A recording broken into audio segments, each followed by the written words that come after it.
Okay, well, good morning, good afternoon, good evening to whoever is joining me on this impromptu live stream.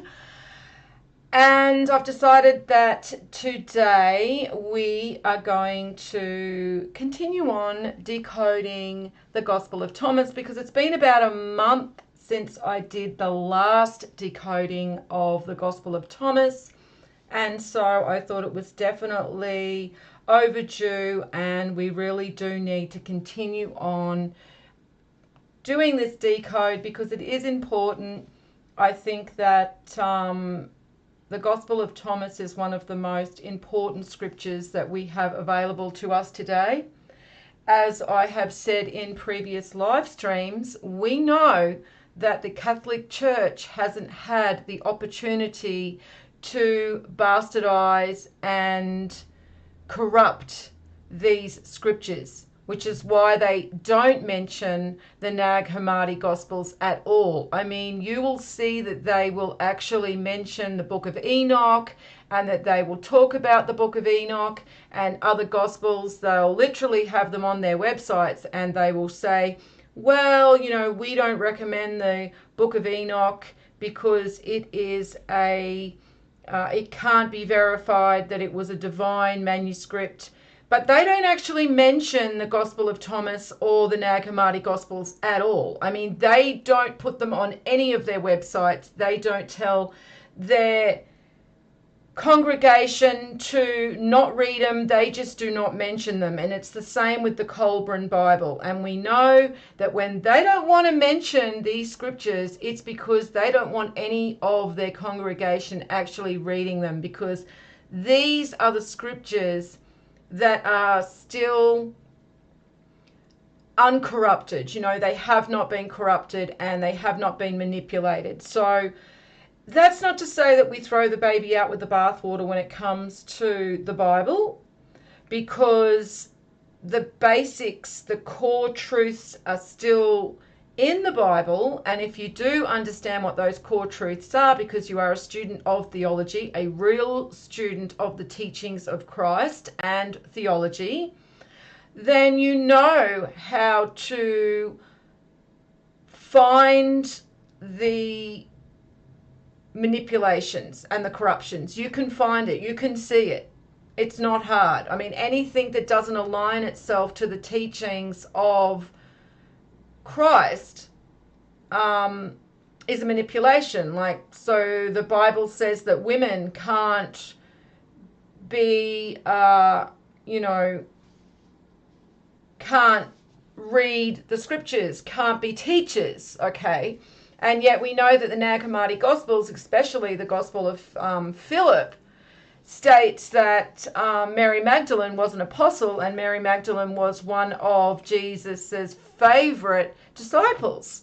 Okay, and she was a teacher of this knowledge. So we do know, according to the scriptures that haven't been bastardized and corrupted by the Catholic Church, that females can actually teach this knowledge and be in possession of this knowledge. And that is why the Catholic Church have gone to great lengths to ensure that they demonized the female and they discredited the female, because they knew that the female intellect was a very important part of understanding this knowledge. Okay, so the male and the female have to work together to unlock divine knowledge.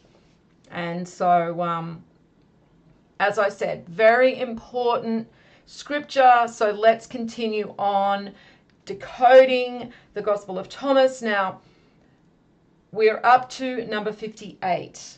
I had to actually go back and listen to part 5 to find out where we were up to, and I had to laugh at how the algorithms have separated it into chapters and what they've called each chapter, especially part 4 of the Gospel of Thomas decoding. It is quite laughable. But anyway, let's continue on. So we're up to 58.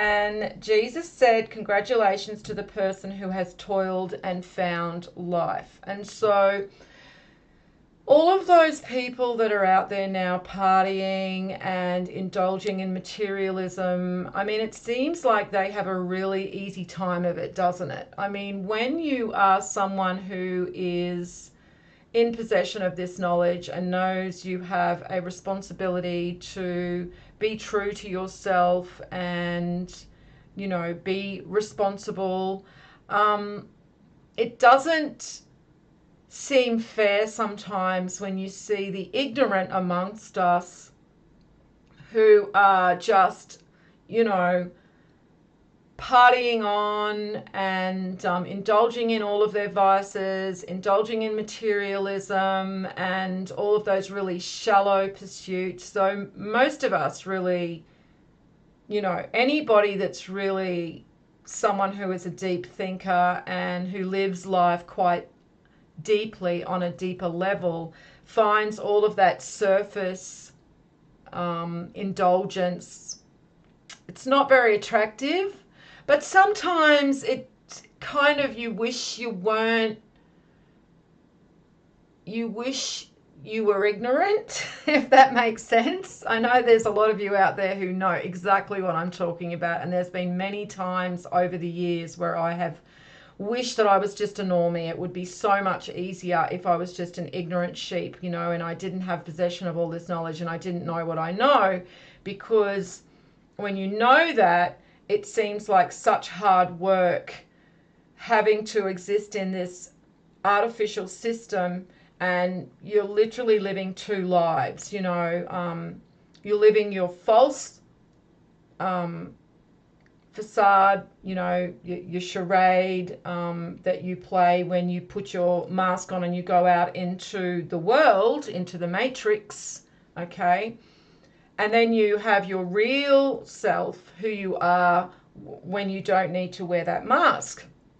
And so it does feel like you're toiling, okay? It does feel like you are walking and, you know, uphill battle. And if you look at the tarot card, the symbolism on the tarot card of temperance, okay, card number 14, you will see that the crown is on top of the mountain behind the angel, and the angel has got the two cups, you know, showing the ups and downs, you know, that we have to traverse, you know, through life, the you know, the curveballs that we have to work through that come out of nowhere, that make our lives a little bit more of a challenge, you know. But all of this is serving to temper our souls and to strengthen ourselves and our spirit. So that crown is on top of the mountain because this is where we are now. We are basically taking the path of most resistance, okay, not least resistance, okay. Those who have taken the easy path, it seems easier to them now. There is no real exertion that they are having to expend on that path. You know, they just have to play by the rules, and if they play by the rules of the matrix, then they're rewarded, okay. And the matrix does reward the psychopaths too, so you really do have to, you know, reduce yourself to the worst of who you are and tap into all of those vices to succeed in this system, because the system is evil. So this verse is literally saying the one that toils, the one that takes the harder path, is the one that finds life in the end. The rewards are at the end of the path. We can't see it now. A lot of it is based on faith in ourselves, faith in our path ahead, you know, faith in the fact that there is a divine plan for us, even though we don't have a tangible way of confirming that for ourselves. It relies a lot on having that faith within, you know, that faith in our divine path, that faith within who we are and in our creator. So that's a test in itself as well, guys. Like having faith in what this knowledge is teaching us. And really, once you do understand this knowledge to the level it does, it all makes sense. I mean, there is nothing that is unexplained. I mean, when you see the way that the modern clergy interpret the Bible scriptures, that's why you always see that their clergy have to explain all of these contradictions in their Bible to them, and do it on a level that these, very small-minded, ignorant congregation, can understand. And that's because they are trying to interpret the scriptures on the surface. They're not actually able to look beneath it. But when you can look beneath the surface of the scriptures and understand the truths beneath the parables, you don't need any clergy to try and explain these stories to you. They make perfect sense. I mean, there's nothing that I have decoded so far in these scriptures that doesn't make any sense at all. I mean, when you understand the truths that these parables are encoding, it makes perfect sense. Again, anyone that's new to these live streams has to understand that nobody can give you the truth. I can't give you the truth. I can't decode these verses for you and these parables for you. And I can't tell you this is what truth is, okay, because that will just remain a belief for you, okay. The only way that this becomes your truth and this becomes knowledge and not a belief is that you go out and you seek out confirmation for yourself. And the only way you can do that is to continually research all of this information cross-culture in, all of the different scriptures, in all of the different religions, all of the different mythologies, all of the symbolism, the Kabbalah, Hermetics, the mythologies about the constellations, the Greek mythologies, the Roman mythologies, the Native American mythologies. I mean, they are all just forms of parables, okay? And it's interesting because Christians seem to forget the fact that their Bible is written in parables. Unless it's a teaching like Proverbs, if it's a story, it's a parable. It's not meant to be taken literally. Jesus even says this. Jesus even says that the Bible is an occulted work, because there are those that will be seeing but never perceiving, hearing but never understanding. Okay, so I don't know why they don't listen to Jesus themselves. They just don't tend to listen to Jesus. They listen to the teachings of men, and these men are the corrupted clergy that they now have standing before them, who are all getting their narrative, all getting their agenda from higher up. I mean, none of the clergy, and I've said this many times and I will continue to repeat it for the benefit of any Christians who are out there looking for information, because they are starting to feel that things don't add up within their church, that something doesn't seem right. And that's because something isn't right.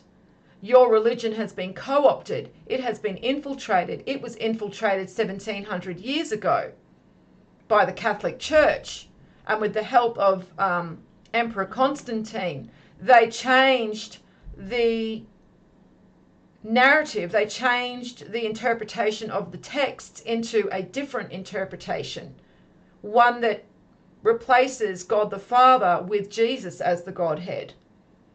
And it's just absolutely ridiculous that they continue to believe that Jesus is God the Father when the Bible repeatedly tells them that Jesus is a man. Jesus is a divine man, the Son of God. Jesus himself tells them, I am the Son of God. When the Jews accused Jesus of blasphemy for making himself equal to God the Father, Jesus says, but I am the Son.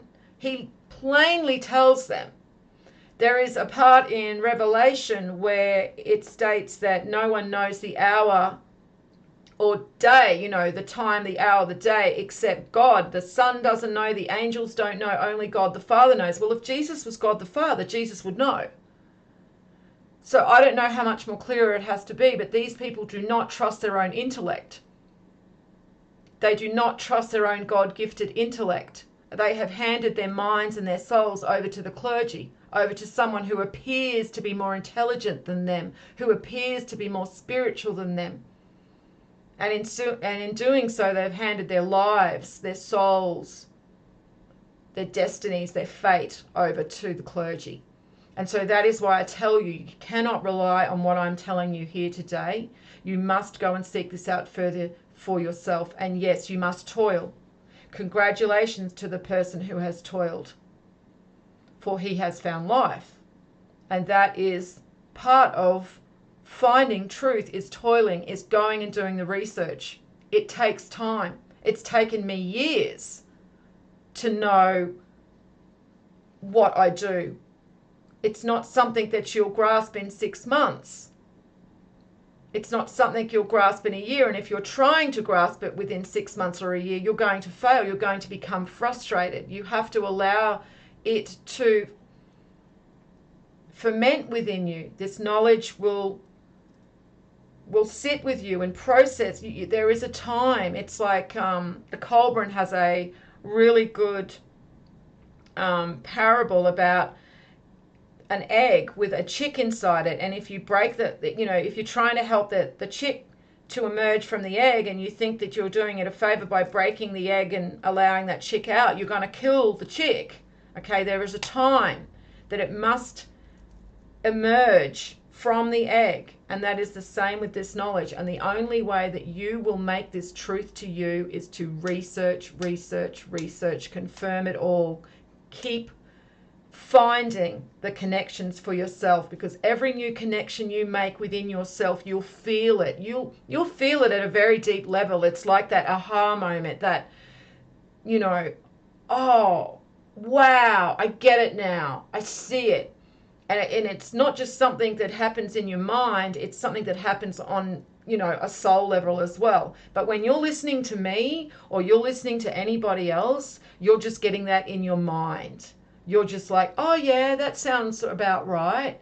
It's not permeating further into your soul. It's not becoming a truth. And this is what frustrates me the most. I have people that find my videos and they get so excited and they contact me and message me and they're like, oh, I can't believe you've got all this information. I'm so glad I found you. Look at these videos. And then they start sharing all these videos with me. And this happened recently. And it was such a shame, because this person was very, very full of anxiety and questioning life itself, to the point of whether they wanted to continue on in life, because they were so confused and so anxious and just didn't know where to turn, because there was just so much information. And I'm sure a lot of people are experiencing this, which is why I feel I should relay it. And so then this person starts sharing all this information with me, these websites, and all of them were just, that type of information that's full of half-truths, that's full of white noise, that's full of over-explanation, that's full of donate buttons, that's full of opinion. I mean, one channel that he shared with me even had, aliens and UFOs and reptilians and all of this information in amongst it. It was only up for, I think, the channel was created in 2022, I think, or 2021. So literally a year or two it's been in inception. And this person is taking knowledge from these people and then wondering why he's so confused. Until you guys trust in yourselves and trust in your own God-gifted intellect, you are handing your mind and souls over to other people because they seem impressive to you. Anybody can be impressive on the internet. I can tell you that right now. And anybody should know that has been involved in social media for a long time now. I mean, 10 years or so, that many of these people who claim to have these perfect lives and have these perfect perfected personas, it's all just an image. It's all just an illusion, okay? I've seen this actor getting around lately. I can't even remember his name, but he played Jesus in The Passion, Christ of the Passion, whatever that movie was, the Mel Gibson one. And he's now doing these really, softly spoken interviews where he's so wise, and he's, and all these Christians are just falling over themselves to say how great he is, totally caught up in the appearance of this guy being a Christian and being an actor. I mean, he's a celebrity. He's literally an actor. He's literally being employed by one of the most satanic places in the world, Hollywood. And they can't separate their,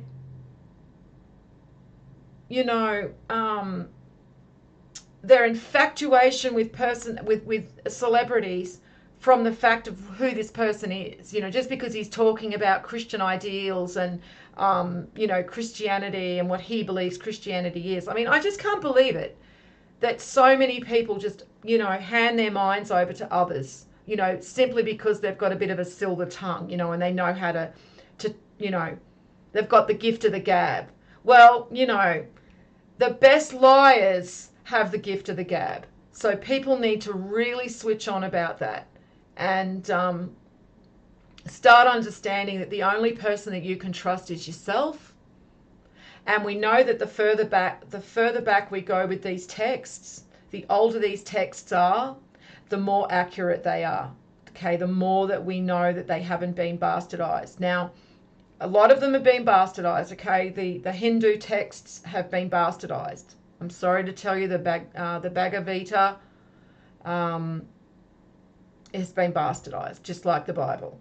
Okay, the Quran isn't as badly manipulated as the Bible, but the hadiths are. And so what they do, they will push the hadiths as though they are teachings equal to the Quran. And hadiths would be just like one of the popes from 600 years ago has decided to write some gospels to add into the Bible.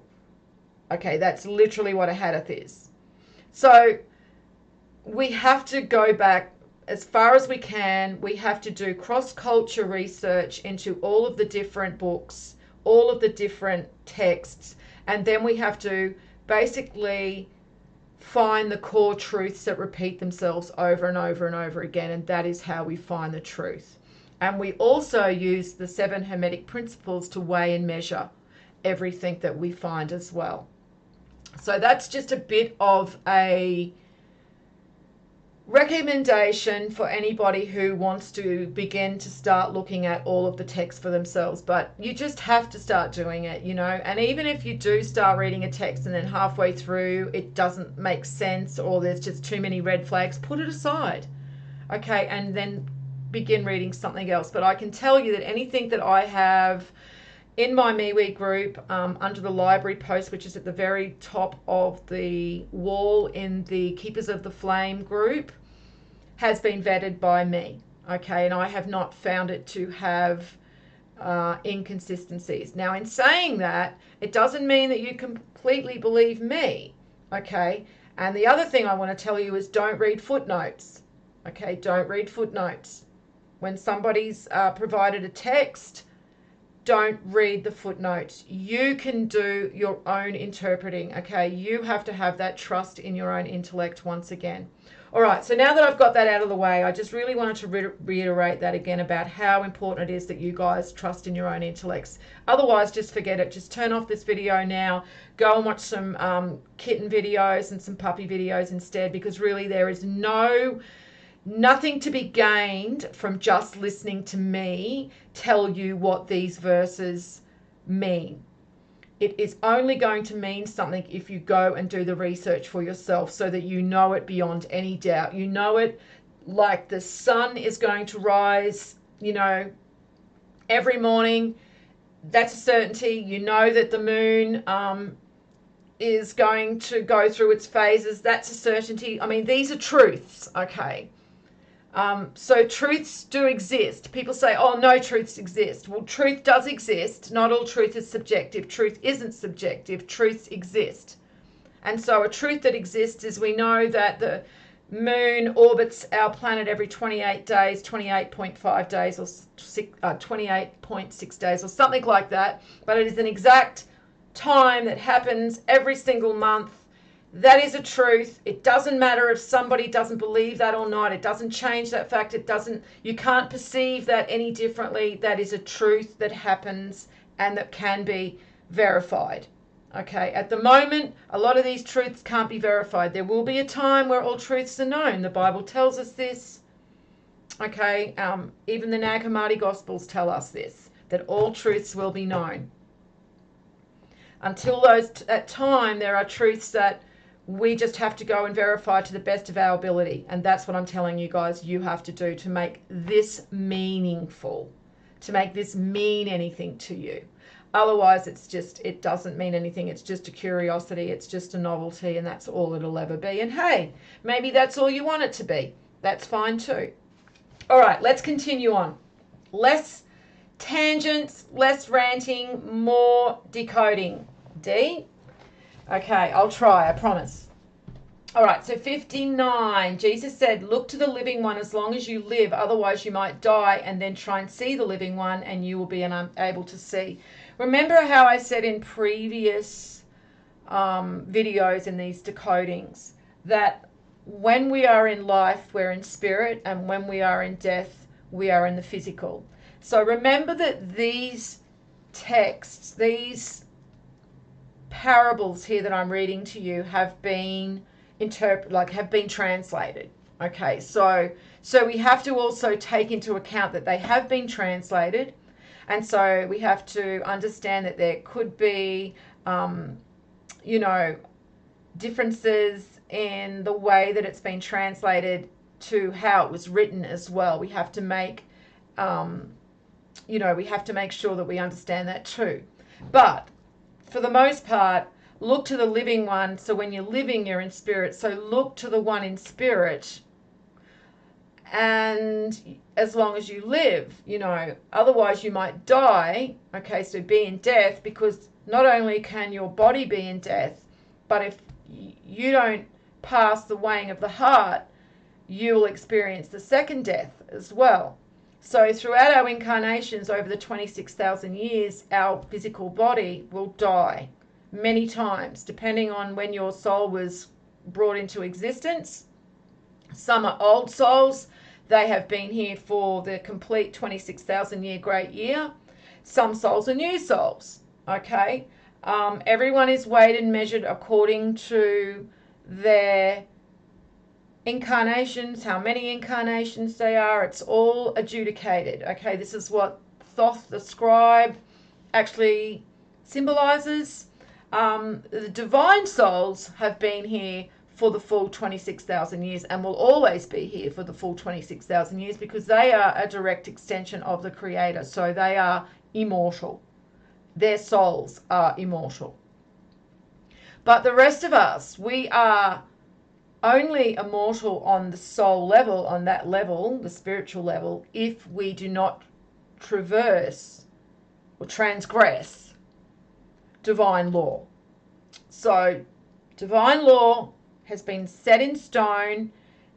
The Creator is not this white-bearded, white-haired old man sitting in the clouds with his book and he's writing out a naughty list, oh, you did that. No, I don't like the way that Bob just did that. As a matter of fact, I'm putting him down here on the naughty list.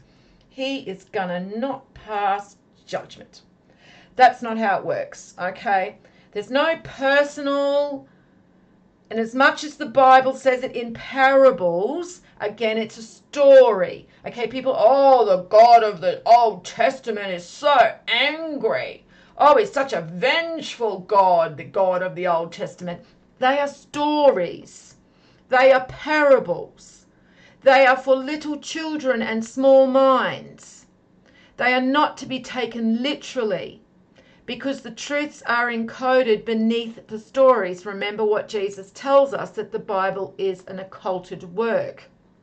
So the laws are set in stone. We can look to the 7 sins.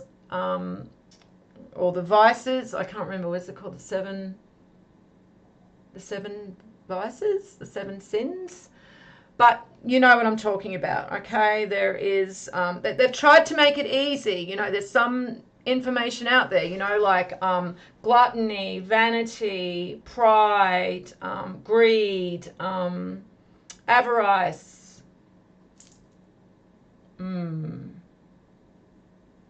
Okay, I've got up to 5. You know where I'm going with this though, don't you guys? So you can just look this up, okay? 7 deadly sins. Okay, 7 deadly sins, that's a good one. All right. And again, it's all by degree, okay? And also, if you transgress divine law, that's okay, as long as you realize what you've done and you seek to make amends and you seek to, you know, once again, walk the path of righteousness and virtue. You know, like you don't continue doing it. So that's what it's about. It's about acknowledging when we do transgress divine law and then seeking to remedy the situation, seeking to then find the path again and try our best not to transgress. So it's all by degrees as well. And it's really just about being a good person. It's really just about, you know, within ourselves, we know when we do something that's not good, we feel bad about it. That's our inner compass, you know, our moral compass is telling us. I mean, okay, there are psychopaths. There are a lot of psychopaths in these times that are disengaged and disconnected and no longer feel that. So I'm not talking about them. They're lost. There is no hope for them. They are going to the abyss. But for the rest of us that have still got a connection to our mind and our heart, then we know when we transgress divine law. We know because it doesn't feel good. And so what we have to do is just then seek to remedy that. And, you know, part of understanding who we are as a soul and understanding our Creator, and even if you don't fully understand this knowledge, but you make a concerted effort, you know, to try and understand this knowledge.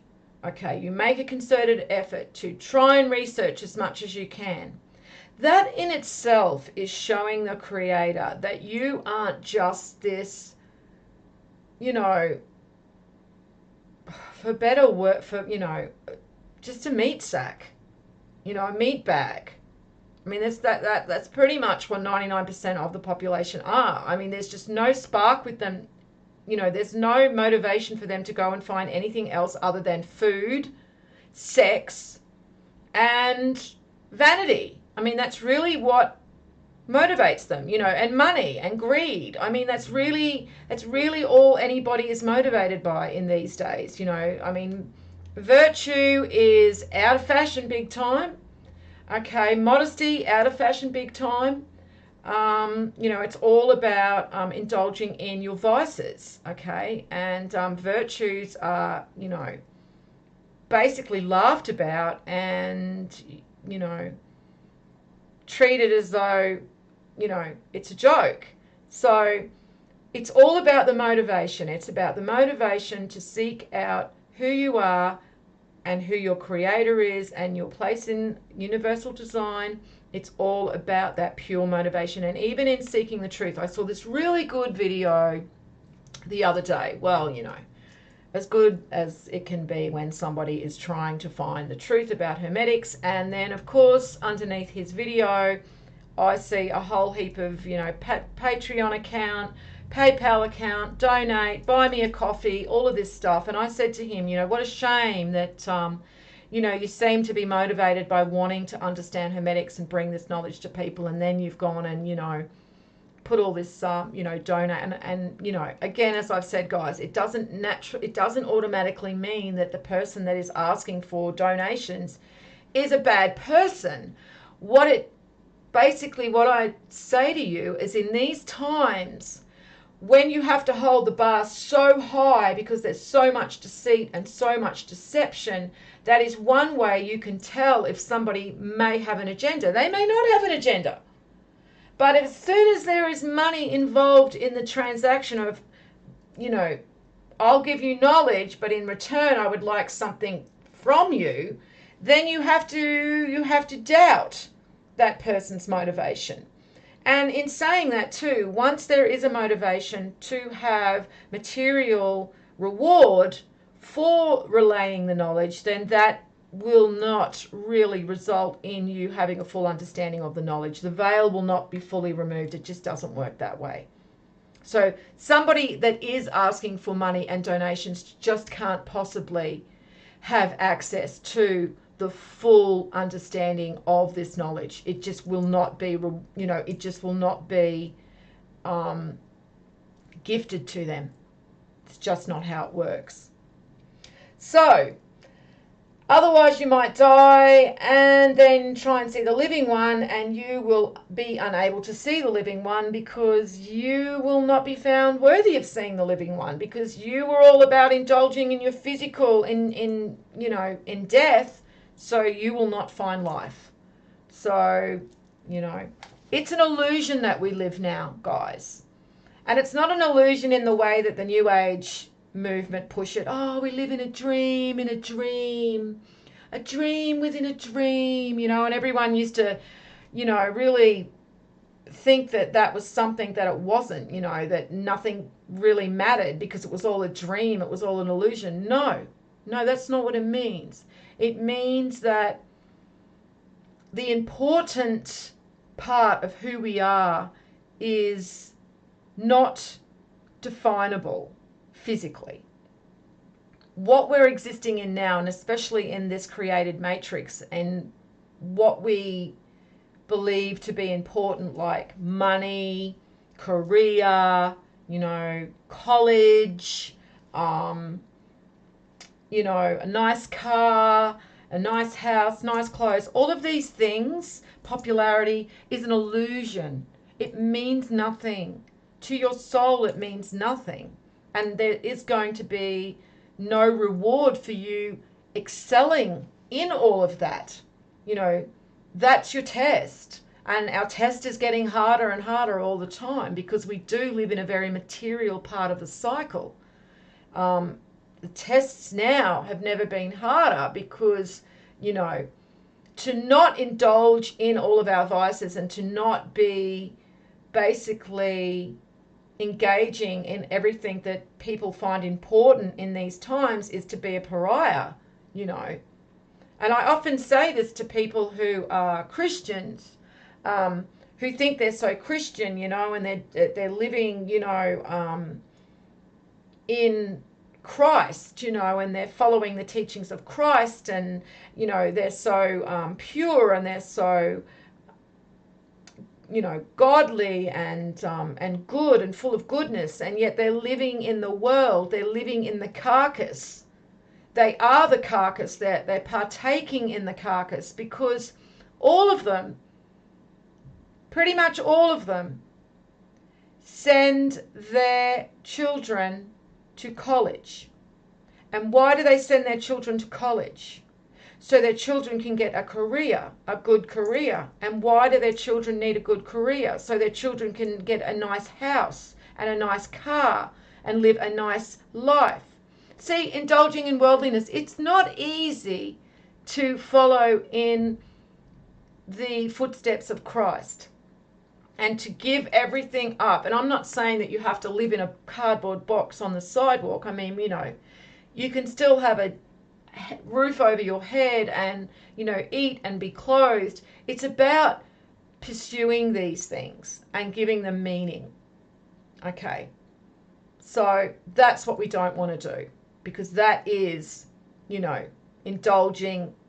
That is being of the world instead of just living in the world. And at the moment, we just want to live in the world. We don't want to be of the world. We don't want to partake in the world, because all of these Christians, these modern Christians out there, they're not Christians in any way, shape or form. Okay. They're not. Because they are not living in any way, shape or form the teachings of Christ. Especially, none of them would even read the Nag Hammadi Gospels. None of them would read the Gospel of Thomas, because it's heresy as far as they're concerned. Why is it heresy? Because their clergy tell them it's heresy. Okay, so again, they're trusting in the teachings of men, the beliefs of men over their own intellect. So they're basically calling the teachings of Christ, the true teachings of Christ, heresy. Do you think that's going to go down well when it counts? Okay? Because I remember there's a verse in the Bible, in their Bible, that basically says, you know, they run up to Jesus and say, Jesus, Jesus, we did all these things for you. We prayed, we worshipped, we did everything. And he says, away from me. I do not know you. And that is what's going to happen with 99% of these modern Christians, because they are not living the teachings of Christ. They are living the teachings of men. They are following the teachings of men. They are not following the teachings of Christ at all. Okay, 60. He saw a Samaritan carrying a lamb and going to Judea. He said to his disciples, that person around the lamb, they said to him, so that he may kill it and eat it. He said to them, he will not eat it while it is alive, but only after he has killed it and it has become a carcass. They said, otherwise he can't do it. He said to them, so also with you, seek for yourselves a place for rest, or you might become a carcass and be eaten. Now, again, with the translation, a lot of this is kind of all over the place. So let's start at the very beginning. He saw a Samaritan carrying a lamb and going to Judea. He said to his disciples, that person around the lamb. Remember what the lamb symbolizes? The lamb symbolizes the Christ within. And the reason that Jesus is always symbolized with the lamb is that Jesus carries the divinity, the Christ within, to the highest degree of anyone, of all humanity. Okay, that is why Jesus is literally the lamb and called the Lamb of God, because he holds the Christ within, his divine portion, which is what the lamb represents, your divine portion. Jesus holds that to the highest degree. Now, Jesus is just a symbol for the divine man, the firstborn divine man that holds the divine portion in the highest degree. He has many different names. Jesus is just one name that symbolizes the divine male, the firstborn divine male. Jesus is not a person that ever actually lived called Jesus. Okay, walking around with a lamb around his neck. There's no such person as Jesus.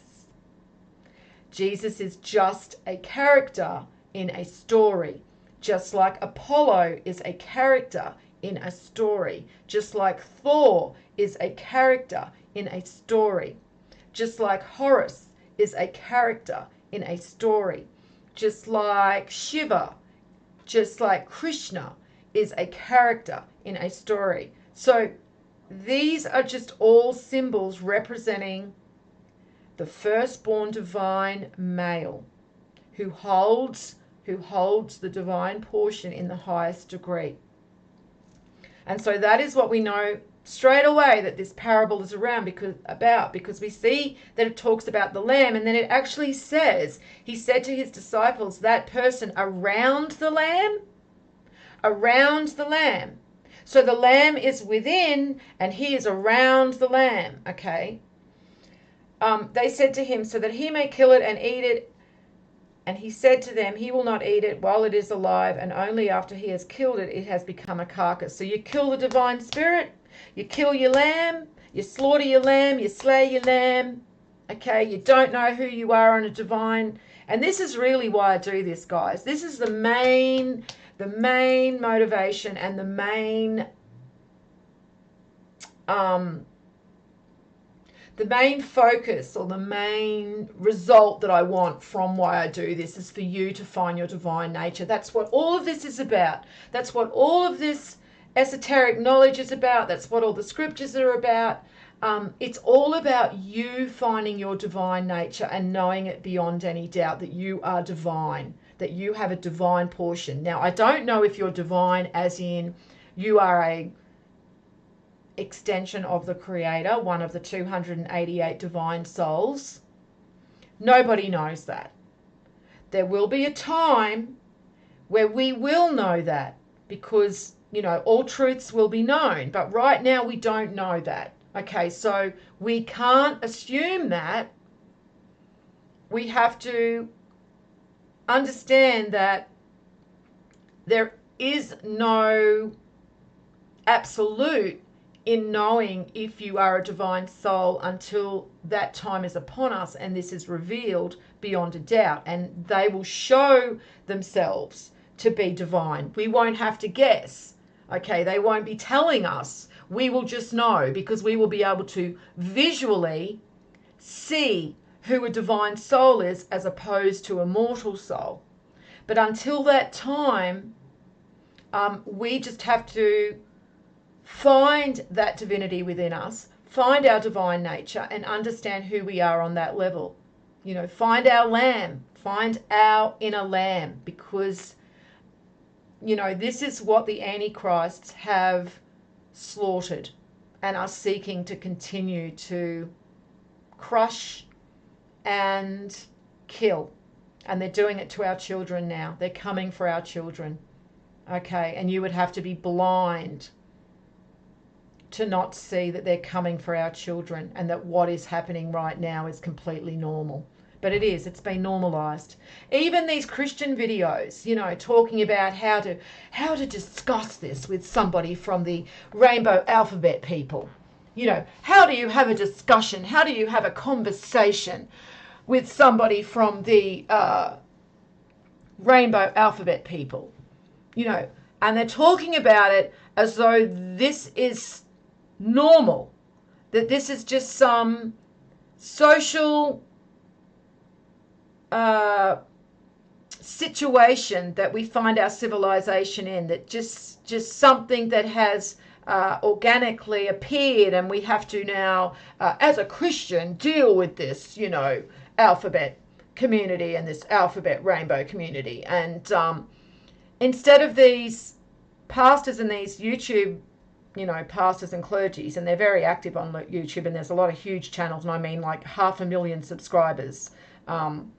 One's called Crossroads, I think The Crossroads or Crossroads. That's the one that always gets recommended to me in my algorithm. So obviously that's the one that they want us seeing, and they always have pretty, you know, catchy thumbnails, and the way Frank talks, you know, and they all talk about Frank, and Frank, you know, like he's on a level of, he's their mate, you know, Pastor Frank. And, you know, Frank never seems to talk about how we have literally now got the antichrists pushing this evil agenda on our children. You know, Frank never talks about that. It's all normalized as though, oh, we just have to deal with it the best way Christians can, you know. I mean, one of them was even saying the other day, and the best way that we can deal with all this is we just make sure that we show them by example what a traditional family is. Really? Really? So basically do nothing. Do nothing. Do nothing and let evil continue to permeate our society and corrupt our children. Because, hey, look over here, there's a mother and father.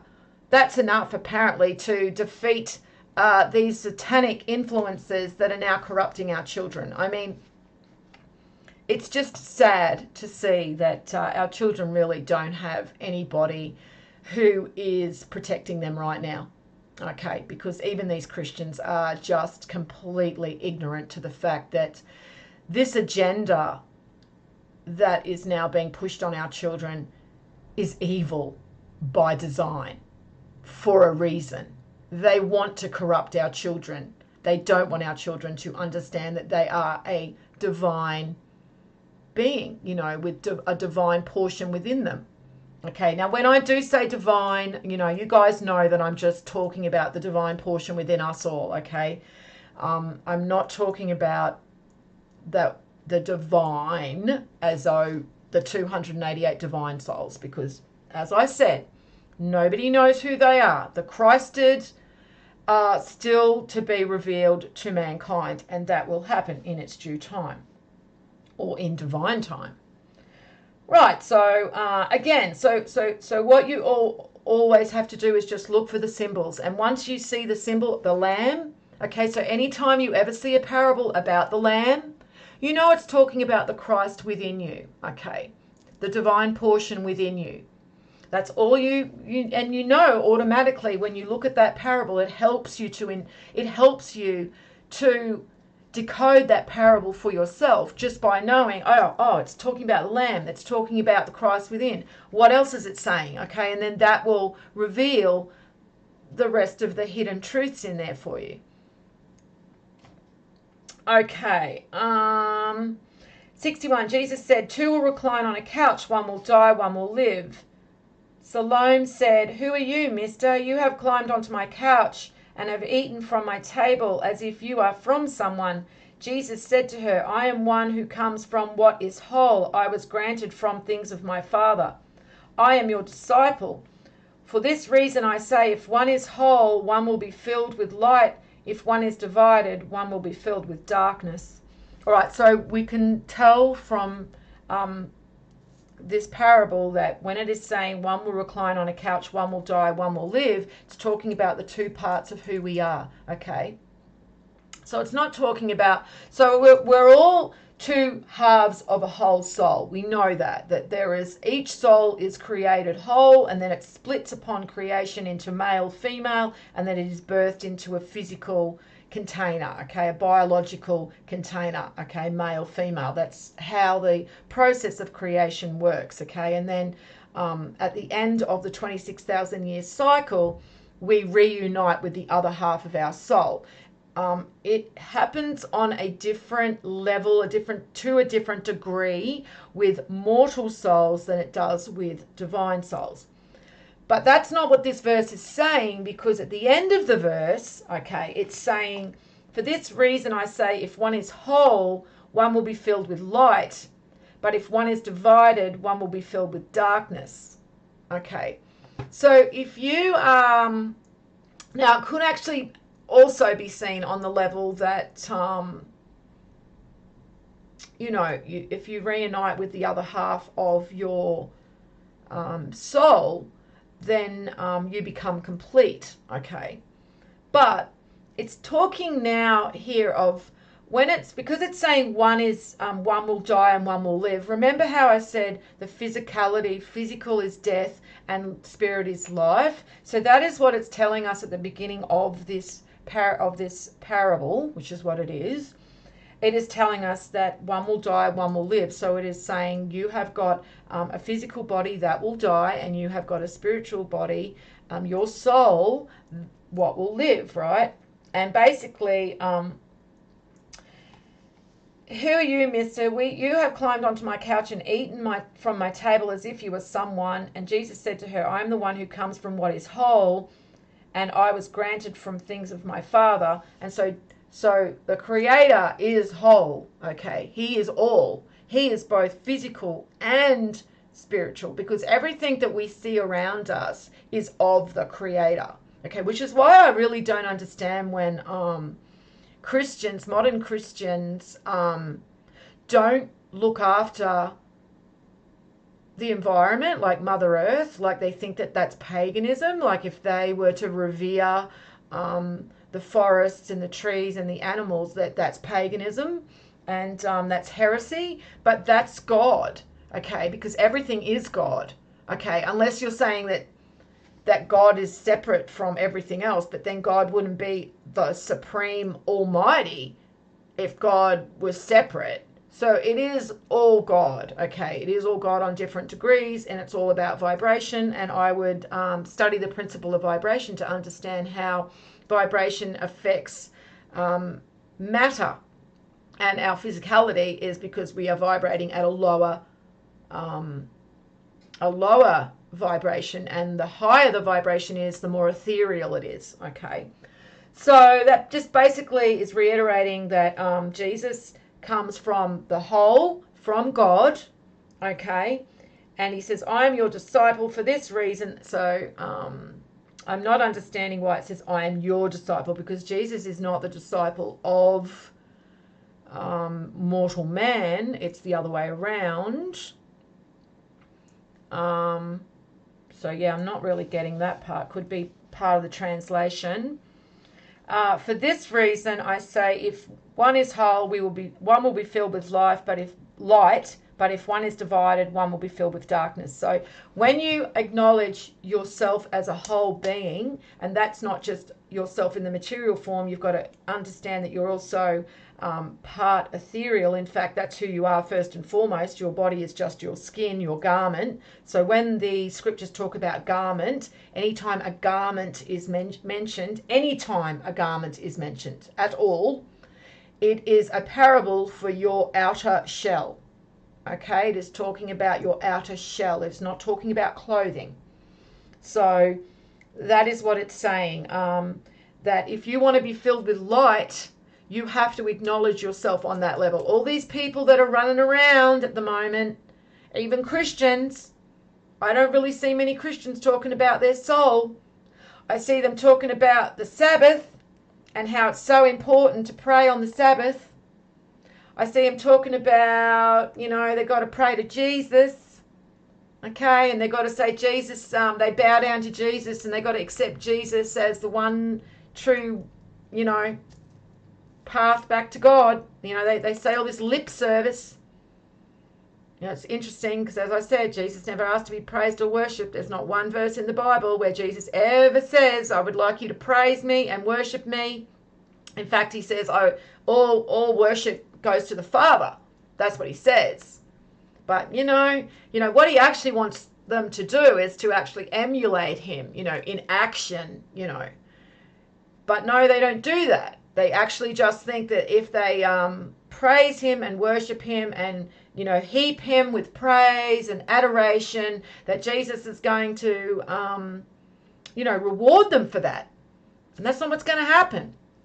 They're going to be they're going to be asked to show it, to account for what they did, account for your Christ-like behavior, and account for it on your heart level, because that's where it's going to be, that's where it's going to register in the heart, because all hearts will be weighed.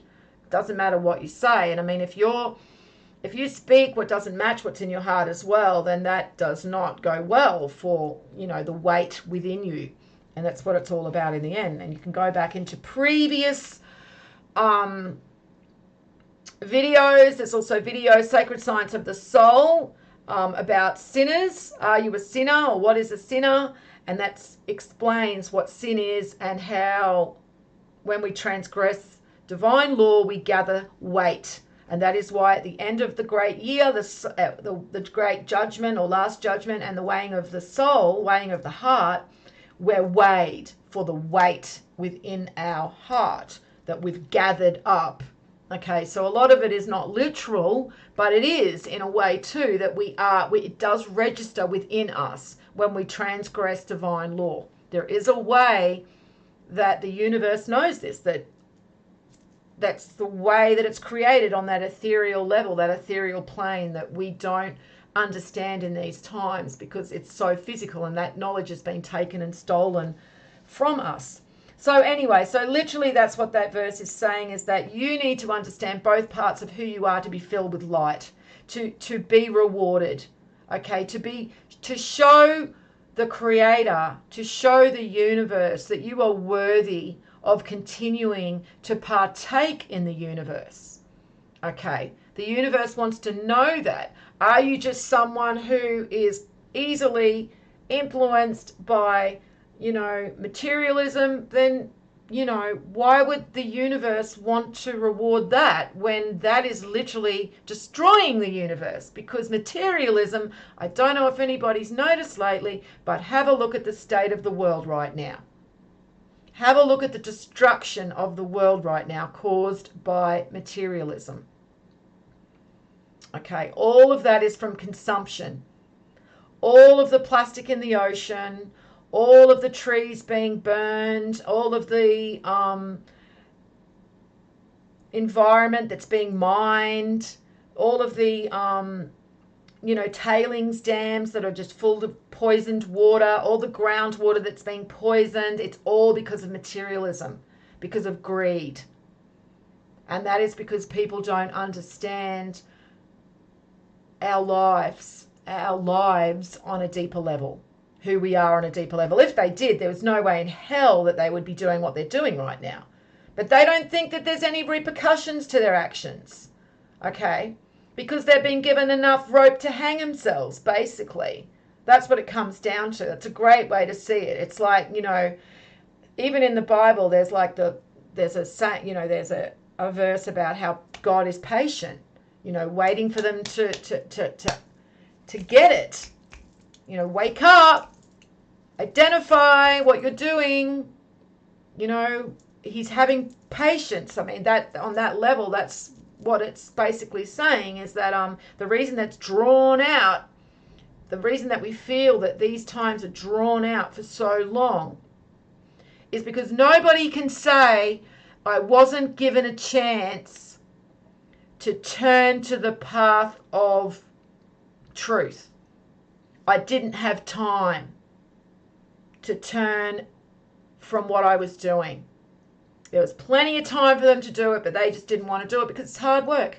Who wants to do it? Nobody wants to do it. It's hard work. Who wants to go against the grain? Who wants to go against the herd when everybody's going in one direction? Who wants to be the person going in the other direction by yourself? The one that's ridiculed, the one that's mocked, the one that's got no friends, the one that can't really interact with people on a deep level because everybody else is shallow, so it's lonely. I mean, nobody wants that because it's not an easy path. But if you want to be in truth, that's the path you have to take. It's just the way it is. And the rewards that are at the end of this path are so great that, of course, the tests and the challenges have to be difficult. You have to be shown to be worthy of it. So, that's why it's not easy, guys. All right. Jesus said, I disclose my mysteries to those who are worthy of my mysteries. I'll read that again. Jesus said, I disclose my mysteries to those who are worthy of my mysteries. So the mysteries are the truth. And the truths are what we know when we are operating on that spiritual level, when we are tapping into that inner Christ within us and disclose those mysteries of the Christ. And as I said before, remember I was talking about that channel, and he's trying to, teach people about hermeneutics, and he's probably motivated, by, wanting to bring this knowledge to others, but then he's actually, asking for money. Okay. So then he won't, if there's any other agenda, and it's hard not like, so when you are somebody that has a channel like myself, right, and I'm just putting out this knowledge, okay, and somebody comes onto the chat and starts arguing with me, and I just say, piss off, you're annoying me, I don't want to talk to you anymore, I'm just going to block and delete you now, go away, right? So that's it for me. That's all I have to do, okay? And that person never has to factor into my experience again. He's blocked, he's removed, I don't have to think about it. Okay, ulterior situation, okay? Alternative situation would be, say I'm somebody that's putting out this knowledge and I have a Patreon account, I have a PayPal account, I've got, buy me a cup of coffee, I'm selling merchandise, perhaps, with my diagrams, all these different things, right? And somebody has been buying my merchandise for the last 2 months. They've spent like $300 on all of my merchandise. Another person has been donating to my PayPal account like every week. They put $20 in, right? And then I'm talking about something, and the person that has been buying all the merchandise from me, spent $300 over the last month or so, disagrees with me about something. How am I going to actually approach the situation when I am now depending on that person to continue to support my channel monetarily? We've had a great interaction. They're buying my merchandise. They think I'm great. We're interacting. We're talking. We chat often. They often comment on all my posts. And can you see how that there's a conflict of interest then? it becomes a burden, and it's like a chain. Okay, I become their prisoner. That's what happens. I become beholden to them because they are now supporting me with a monetary stream. I feel I have to repay them for that. And that means I have to continue to be friends with them. I have to continue to talk to them whenever they chat with me. I have to continue to, keep relations friendly with them. They've done me a favor and they've bought all this merchandise for me. They've bought me cups of coffee. They've donated. So it becomes a conflict of interest as soon as you attach a monetary value to this knowledge. You cannot just be a philosopher who is just totally about the knowledge. And it doesn't matter what anybody thinks of you. It doesn't matter if they don't like what you're saying. It doesn't matter if they disagree with you. You can just say, no, I'm sorry.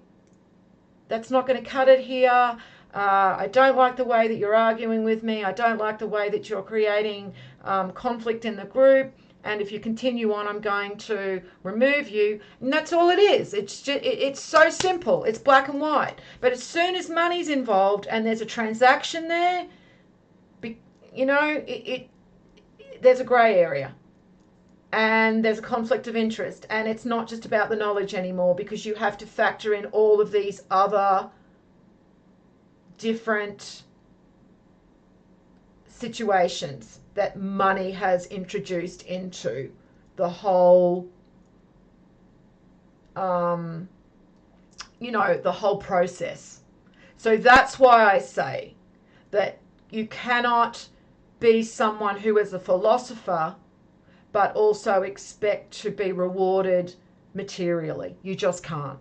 It's either about the knowledge, only about the knowledge, all about the knowledge, or nothing, or it becomes entertainment. And if that's what you want to do, just make it entertainment, then fine. And there's plenty of people that do that, and they write books and they sell books and they sell merchandise, and they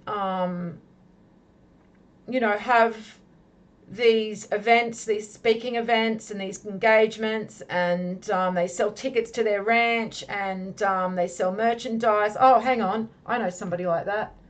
And you know what I also find? They have nothing but contempt for the people that follow their channel, because they don't really respect them. That's what I find. They don't really respect somebody who is just going to treat them as though they are a bit of a circus act, because that's how they basically project who they are themselves. And so when somebody engages in that on that level, okay, then there's no real intellectual respect there for that person either. So anyway, that's just my take on it. And it's also pretty much what Jesus is saying here in regards to his mysteries are only disclosed to those who are worthy of his mysteries. And to be worthy of your mysteries, you have to be Christ-like, or to be worthy of Christ's mysteries, you have to be Christ-like. And I don't remember that there is any verse in the Bible where Jesus asks for money, where Jesus has a donate button, where Jesus says, buy me a cup of coffee and I'll heal the sick. Buy me, buy my shirt and I'll give you a little bit of knowledge here. It just doesn't work that way, guys. It's like you have to come from your heart. That's what it is. There's nothing romantic about talking about coming from the heart. Okay, coming from the heart means pure motivation for nothing but the truth and wanting to help others find the truth too and find their own divinity. And there's nothing better than when somebody gets it. And I'm not talking about the people who message me and they're all excited and, oh, I found this knowledge and the whole thing. I'm talking about the people that message me and get it on that really deep level, okay, that they get it, that they do have a divine portion within them, and that they're going out and finding more knowledge for themselves. and they're thanking me just for putting those few pieces together for them so that they can go out and find the rest for themselves. That's the reward that I get, knowing that I have helped that person, springboarded them into their own discovery, their own, research of this knowledge for themselves. It empowers us, guys. It empowers the goodness on earth, because, at the moment we've just got evil, evil, evil, evil, and there's only us here that are motivated by goodness. So we need to expand on that. And the only way we're going to expand on that is if there are more people like me giving this knowledge out for no other reason than just wanting to expand the collective and enlighten the collective. And, as I said, it's not an easy path. And, everybody who does have an understanding for this knowledge, you do have a responsibility to pay it forward. What goes, you can't just, hide the bushel, okay, hide the light under the bushel. You've got to allow others to partake in that. And I'm only one person. Okay. Jesus said there was a rich person who had a great deal of money. He said, I shall invest my money so that I may sow, reap, plant, and fill my storehouses with produce, that I may lack nothing. These were the things he was thinking in his heart, but that very night he died. Anyone here with 2 ears had better listen. So that's pretty self-explanatory, guys. Okay. Coveting that which we find gives us material rewards, is not what is going to help us when we, move into the afterlife, to the spiritual plane, to the ethereal plane, when we return to who we are, when we shed our skin and we go back over, are you going to be found wanting because you had a great house and a great car and, a great career, but you were empty within? You had no light within you. It was extinguished by, because you were feasting on the carcass.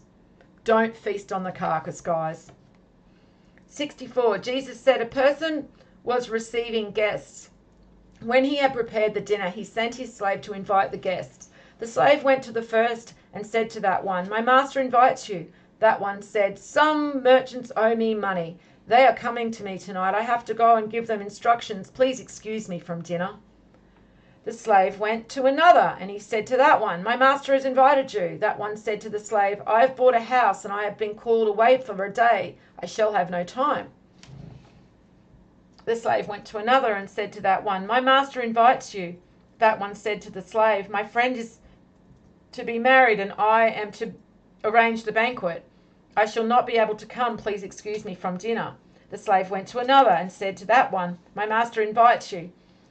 That one said to the slave, I have bought an estate and I'm going to collect the rent. I shall not be able to come. Please excuse me. Are you seeing a pattern here, guys? Everything that the people are saying about excuses, it's all to do with their physical life. Okay, they're not caring about their spiritual life. They're only caring about their physical day-to-day life. I also want to just say that, a lot of people get offended because the Bible talks about master and slave. So this is the way that the texts have been interpreted. And the slave, when we hear master and slave, the way we hear it today is not the way it was back then. Okay, so they didn't have Social Security thousands of years ago, all right? And not everyone was born with, material resources, okay? Not everybody was able to be able to have a farm and have, there were some people that didn't have anything, and all they had to offer were their services to those that had something. Okay, and so that is why they were taken in, and they were often treated like family, and in exchange for them to be housed and protected and fed and clothed, they would do, certain jobs for the person that was that had taken them in. So it's different. Like we are slaves today, and this is what makes me laugh. Everyone gets so outraged by the slaves, mention of slaves in the Bible. And again, it's just the way that whatever that word was has been translated into our words today. But we are slaves now because we have just, instead of working for nothing and being given, being looked after, protected, we are just given rules. We are given money. You go out and work and go out and do this job, and you'll have money, and then you can pay your bills to have a house. You pay your for your food, pay for your taxes, so that we provide the military to look after you if there was an attack, and the police come around to your house, which they don't even bother to do anymore. I mean, that's just something else. But you know what I'm saying? It's just it's a different degree of what it used to be. We think we're free, but we're not free. Okay, we're chained by our need to be able to pay our way through the system that they have. So it seems to us that we're free, but it's really an illusion. So yeah, I just wanted to say that because a lot of people get so triggered by the word slave, and it's just the way that it was back then. We can't try and understand that when we live in a different system today. But people back then needed to be, needed a way to have food and clothing and shelter, and that was how it was done back then. Okay, those who had these resources would help others, and in exchange for the person's services. Okay, that's the way it worked. So anyway, then the slave returned and said to his master, "Those whom you invited to dinner have asked to be excused." The master said to his slave, "Go onto the streets and bring back whomever you find to have dinner. Buyers and merchants will not enter the places of my Father." So again, it's just showing that anybody can have the divine portion within them. Anybody can follow the teachings of Christ and be found worthy. You do not have to have a big house, a big car, and be an impressive person, be a clergy that has a congregation of hundreds and hundreds. All of those clergy are working for the Antichrist. Most of them know they are. Of the bigger churches like Osteen and all of those ones, the big name guys, the ones that have, the celebrity status, they are all working for the Antichrist, and they know it. Okay, they are evil through and through. The lower level pastors, the ones that are just in your local church, they probably don't know. Okay, they probably don't know who they're serving, but that doesn't matter. Ignorance is not bliss, and they will find out in the end that they have been fooled, and they will be mortified. Okay, because they are sending many people down the path to destruction with them. So they will pay a heavy price for that. And that is why it says, be careful those of you who teach, okay, because you will be judged more severely. So anyone that does, want to go out and just start, giving their opinion about this information, occulted knowledge. I mean, esoteric knowledge is very popular on YouTube land and in social media, because people can pretty much say what they want, and if it sounds good enough and if they seem impressive enough, they'll get a following. Okay, but those people, they don't understand that they are weighing heavily on their own soul by doing that. Okay, it's not going to end well for them. All right, so 65, he said a something and it's missing. So there was a word that they couldn't read. So it just says a and then this blank. Person owned a vineyard and rented it out some farmers so they could work on it and he could collect its crop from them. He sent his slave so the farmers would give him the vineyard's crop. They grabbed him, beat him and almost killed him, and the slave returned and told his master. His master said perhaps he didn't know them. He sent another slave, and the farmers beat that one as well. Then the master sent his son and said, perhaps they'll show my son some respect, because the farmers knew that he was the heir to the vineyard. They grabbed him and killed him.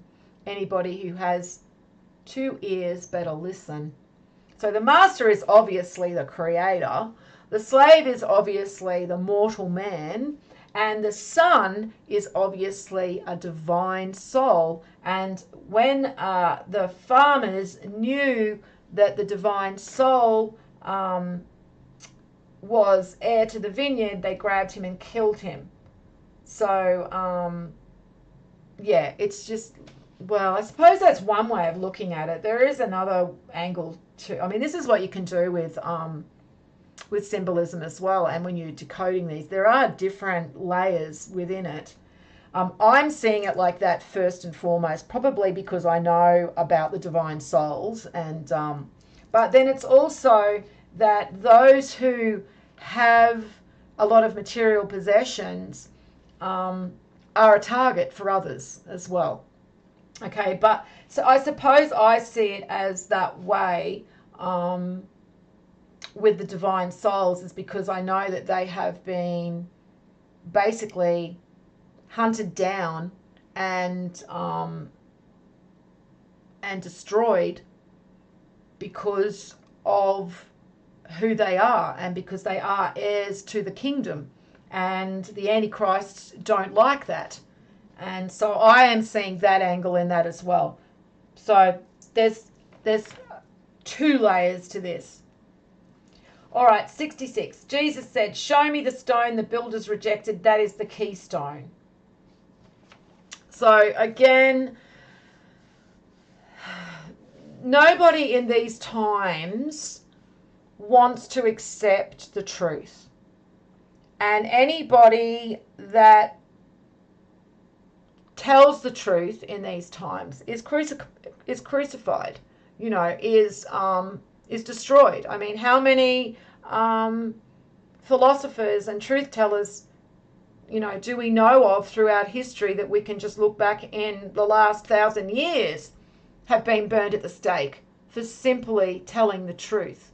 Okay, so those who are telling the truth and are rejected, you know, or those who are rejected, that are saying information, that are bringing information that are being rejected, are the keystones. It's a good way to know. It's a good way to know who is bringing the truth, because nobody wants the truth relayed in these times. So if somebody is bringing truth, they are for sure going to be attacked, and that is a good way to know that they do have something that others don't want to hear, you know. So that's literally what that one is just saying. Jesus said, "Those who know all but are lacking in themselves are utterly lacking." Okay, so those who have this knowledge and understand this knowledge but don't choose to take responsibility for their gift are lacking in themselves. There is something within them that they have to find and question as to why they are not being present and not carrying the flame, or, you know, not being responsible in the, what should I say, the possession of this knowledge, because it is a gift. And as I've said, I you know, there was a guy at the beginning of this year when I started doing these live streams, and he commented on a few of them, and, you know, those of the admins, you know, the students of the teachings know who I'm talking about. And, you know, he was always just a real smartass to me all the time, you know, and I've had this happen. You know, people get to a certain level of understanding, and then they become very arrogant. And, you know, this guy literally said to me that, yeah, thanks, but I've got my own path. You know, I don't want to be part of your club, like as though we're some club. You know, I like to see us as a brotherhood, or as just, you know, keepers of the flame, the initiates, you know, just, I like to see us as, you know, brethren, where we are coming together to protect the flame. You know, it's a tiny little flame at the moment. It's not burning very brightly. It was almost extinguished, 600-700 years ago, when the Catholic Church was ransacking, each and every different culture around the world and stealing all of the knowledge. They burnt down the library of Alexandria. I can only imagine what we've lost because of the Catholic Church and, what they've actually got locked up in their library under the Vatican. But it went right down to a tiny ember. It'll never be fully extinguished. But it's now in these times, as the light returns and the Christ consciousness returns and the Holy Spirit or the Creator's influence. There's many different ways to see it, but we are consciously being enlightened, okay? And so a few of us went and sought out knowledge, and we began to understand the knowledge and understand what was hidden from us and stolen from us. And so the flame started burning a little bit brighter, and we started sharing this knowledge more and more. And so the flame started burning a little bit more, but it's still only a small flame. And so the more of us who partake in this knowledge and understand our responsibility for this knowledge and this gift, and continue to share this gift with others and share this knowledge with others, are helping the flame to grow, okay, and get larger and larger. There will be a time when the flame is so freaking bright and it's burning and it's just blazing, okay, but we're not there yet, okay. And so anyone that understands this knowledge on a deeper level does have a responsibility to continue to protect the flame and try and, increase the collective, the knowledge within the collective, so that that flame begins to grow and burn brighter and brighter. And so there are those who know all but are lacking in themselves, and, they are letting themselves down as well as letting the collective down. And that's all I'm going to say about that. All right, 68. Jesus said, "Congratulations to you when you are hated and persecuted, and no place will be found wherever you have been persecuted." Again, that plays into 65, where I was saying, because the farmers knew there was the heir to the vineyard, they grabbed him and killed him. On that level, knowing that someone has knowledge that they will be extinguished, they will be persecuted, okay, especially by the authorities who are now in complete control. It was very different 600 years ago. They had no oversight at all. We're coming back to a time of that soon. And people like me will be in their crosshairs if I'm not already.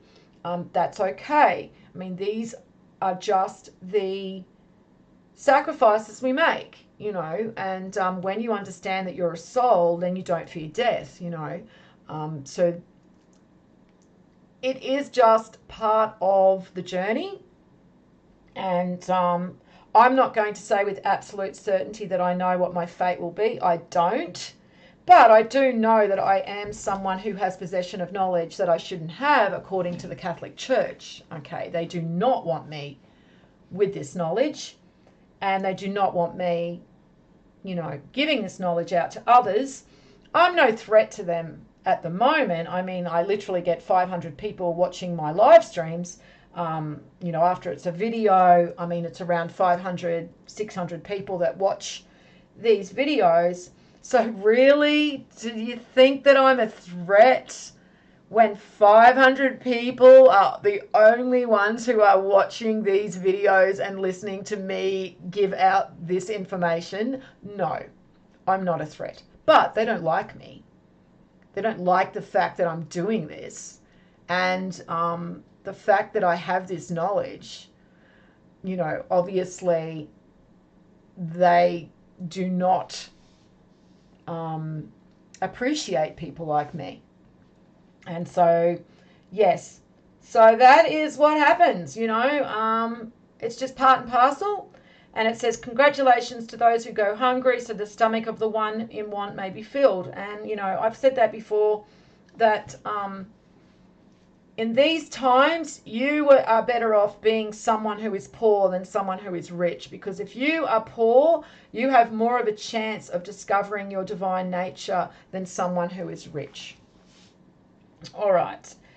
Jesus said, if you bring forth what is within you, what you have will save you. If you do not have that within you, what you do not have within you will kill you.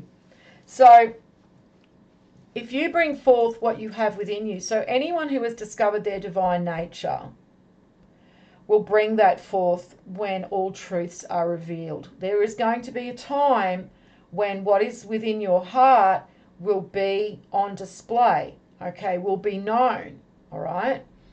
And that is what is going to save you from the abyss, okay? From the second death. If you do not have what is within you, if you have not nurtured the Christ within, if you have not identified the Christ within, if you have not discovered the Lamb, okay, then you will... it will kill you. Your fate is the abyss. And I've said this before too, that people that discover this knowledge and then ignore it and go on to just live, go back into the matrix and ignore this knowledge, would have been better off not to have found it at all. Okay. 71, Jesus said, I will destroy this house and no one will be able to build it. So everything that we see now as part of our system and, our physical reality will be destroyed in the end. It's just part of the divine process, divine operation, and that divine operation also works through the Christed, and the Christ, having the highest degree of divinity, will be the most powerful among the 288. And so, yes, that one, that is why it says, Jesus returns with a sword. Okay, Jesus returns to bring war, not peace. It's because Jesus is returning to slay. So all of these Christians that think that Jesus is returning and he's going to be carrying a little lamb and he's going to be singing songs and holding hands with them and they're all going to sit around and he's going to be telling stories to them. You know how you see their pictures that they have of Jesus and he's sitting there and he's telling them a story and they're all there listening. That's not what's happening. That's not what's going to happen. No. It's going to be literal hell on earth. And false Christians, and that's what they are. They are speaking blasphemies in Christ's name because they're all telling everyone, they're all supporting each other, and they're all encouraging each other to worship Jesus as God. They're all praying to Jesus. And that's blasphemy, okay? Because it should be all worship goes to the Father, okay? The Creator, God the Father. And as I've said before, God is androgynous, okay? Both male and female. It's my preference that I see God as a father figure. But if you want to see God as a mother figure, then that is completely up to you. It doesn't matter, okay? As long as you understand that God is androgynous. And it's only when the souls are expressed from the Creator that we split into male and female. But we are actually, when we are first created, we are androgynous too. And then we split and become male, female, and we are birthed into our physical soul, our physical containers. Right, so that's, they're all blaspheming God the Father at the moment. Okay. And again, I'm not saying that God is up there, and they're blaspheming my name, I mean, this is the creator of the entire universe. Okay. Like everything in the universe, God created. Like everything. Like get your mind around that if you can. It blows my mind sometimes when I think about it deeply enough that every little thing, every hair on the ant's leg is created by God. Every little tiny bacteria, tiny little microscopic, everything, every single thing, up to the galactic core, up to the galaxies, up to the nebulas, it's all created by God. And we think God cares if we worship him on the Sabbath, on a Sunday or a Saturday, or what name we call him. I mean, it's just laughable, and it's blasphemy in itself to suggest that God cares about these things. But if you can't acknowledge who your creator is, if you're so weak-minded that you have been influenced into believing that the Son of God is your creator, then you are not worthy. You are not worthy to have the mysteries disclosed to you, and you are not worthy of life. And so that is why these poor Christians have all been hurried down the wide path to destruction. Remember, the path to life is narrow, and few there be that find it, and the path to destruction is wide, and many enter into it. And how many? I think there's like over 1 billion Christians. Does that sound like a narrow path to you guys? Like modern Christians literally number in the billion. So no. All right? It's the narrow path that is the path to life. They're all being herded down the wide path because they're scared. They're scared of actually using their own intellect. They're scared of not listening to their clergy and going to hell. Okay, they operate on a level of fear. And that is what controls them, fear.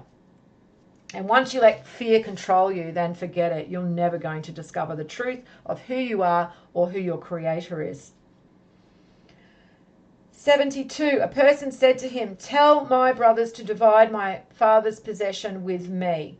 He said to the person, "Mister, who made me a divider?" He turned to the disciples and said to them, "I am not a divider, am I? So tell my brothers to divide my father's possessions with me." So he's basically saying that his brothers are the divine. Okay. So I know modern Christians like to think that they're his besties and they're his brothers and they're his church. No, they're not. No, they're not.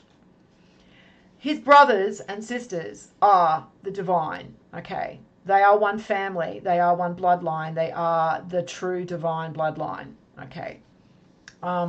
And it's really bloodline on a spiritual level too. So don't think that the divine have different blood. They don't. Sorry if I'm putting that out there and people misunderstand me. I'm just saying that they are connected by their divine nature. They are the family, they are the royal family. Okay, they are the real royals. That's the best way to put it. They are the real royal family. Okay, and their bloodline, their royal bloodline, is just them. Okay, we are just an extension of the divine, and so there is no division between them. There is only a division between them and us, but even then that division is an illusion because we are created through them, like part of them. So this is what the demigod actually represents in the chain of being as well. Remember the chain going from highest to lowest? And so even though there does seem to be a difference between the divine and mortal man, we are still the same because we are all humans. We are all creations of the Father, of God, and there is only an illusion of being separated due to the degrees of divinity within us. But at the end of the day, we are all humanity. Okay. 73. Jesus said, the crop is huge, but the workers are few, so beg the harvest boss to dispatch workers to the fields.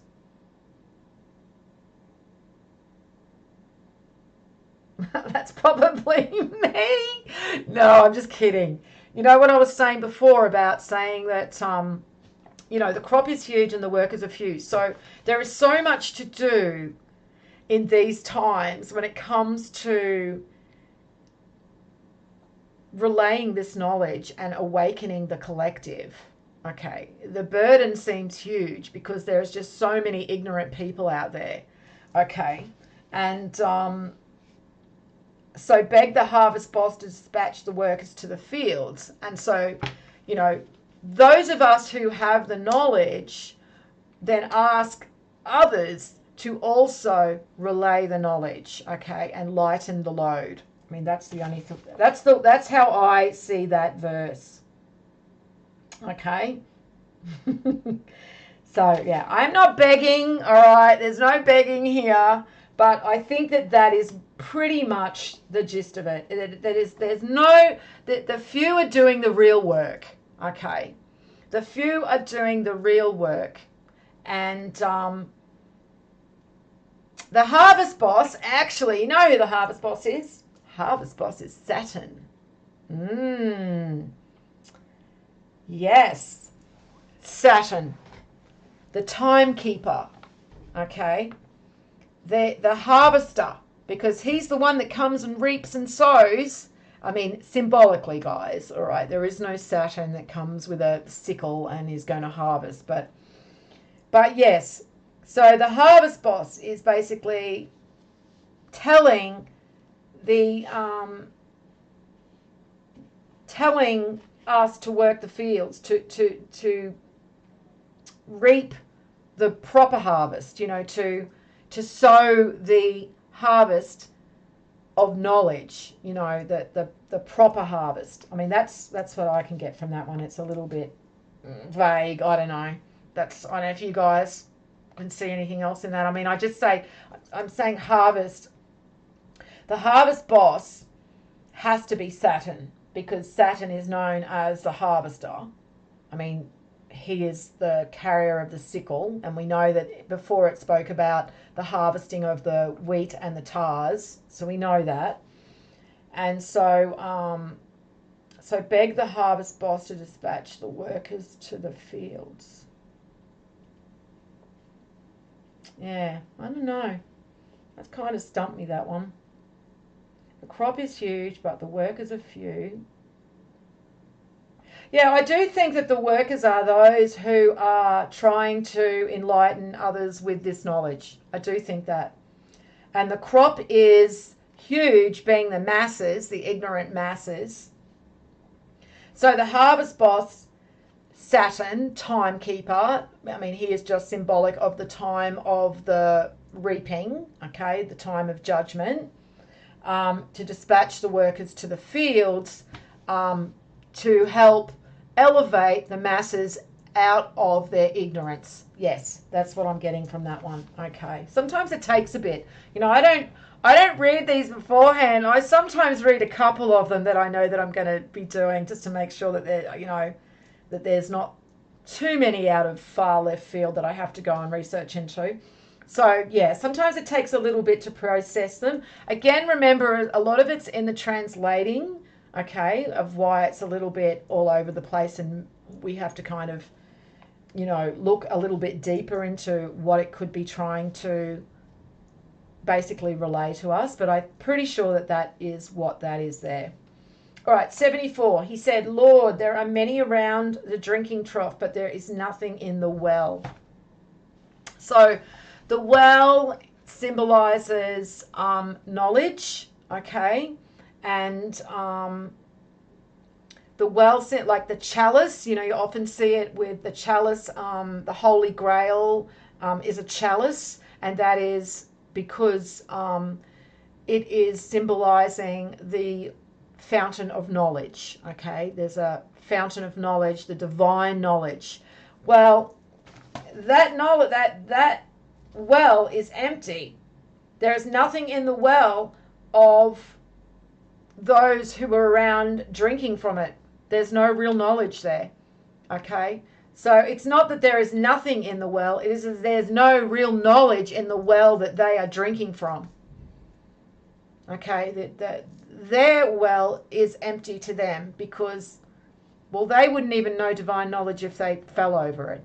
Okay? Most people listen to these videos have no idea of what I am relaying here and the importance of what I am relaying here. And I'm not saying that trying to boast and say, well, I've got the truth here, you know.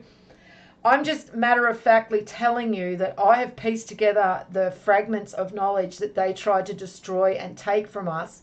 And over the last 10 years, I have basically identified what they were hiding from humanity.